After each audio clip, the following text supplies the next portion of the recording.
Sustainability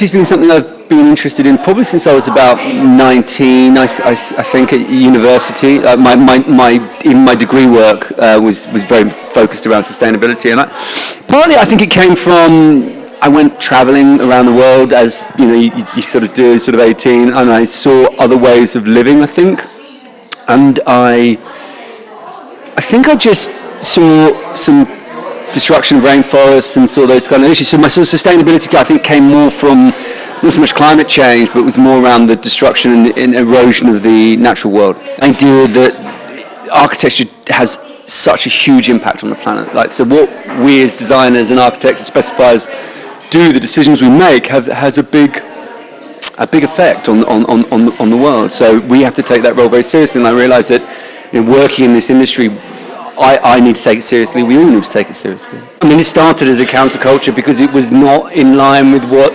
most people were trying to achieve or the agenda that most people have. But I think now large companies, CEOs, everyone understands the role of it. Now, whether they're acting on it is another question, and we're not. I think we're failing in many different ways to actually respond correctly to the needs of the planet and the sustainability agenda. But I don't think it's counterculture. I think it is just not very well executed part of mainstream culture. There's a fundamental wiring problem in humans to take sacrifice now for benefit later. And I don't think it's necessarily an individual human, I think it's within society. Do you know what I mean? If you ask one human, like, will you plant a seed, keep a seed, grow some more seeds for next year, they'll go yes. Sort of seemingly, you ask 100 humans, they'll just eat everything. You know what I mean? It's like, I'll sod it. That we don't seem to understand or be prepared to willing to take short-term sacrifices for long-term gains and for those who follow. So we don't tackle these issues, we're going to have a massive problem with the economy and living standards. Well, certainly when it comes to working on the kitchens and the bathrooms, I mean, one of the things I'm very interested in is internal air quality. So we try and use as little VOC off-gassing materials as possible. We used oak. We use hard wax oils and surface top oils. So we're not trying to again reduce this kind of chemical content of those things. And then we just specify as efficient appliances as we can. They're all A+ or A rated, depending on what they are, because that's all quite confusing, but there is high sustainability as you can get for each category. In terms of the water, we have low flow shower heads, we have rainwater harvesting, we have wood pellet boiler for the heating, we have solar thermal for the heating.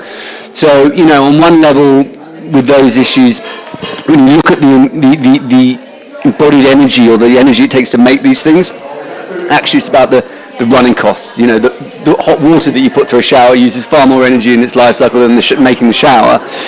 So, it's about those issues, I think.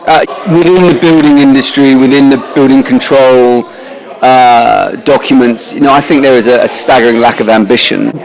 Process-driven and not outcome-driven. No one ever comes back and says, how much water are you actually using? Do you know what I mean? They say, oh no, you can't use that tap and you can't use that. The day you walk in, you can change it and no one cares. Because no one's actually saying, how much water is that household using? How many people live there?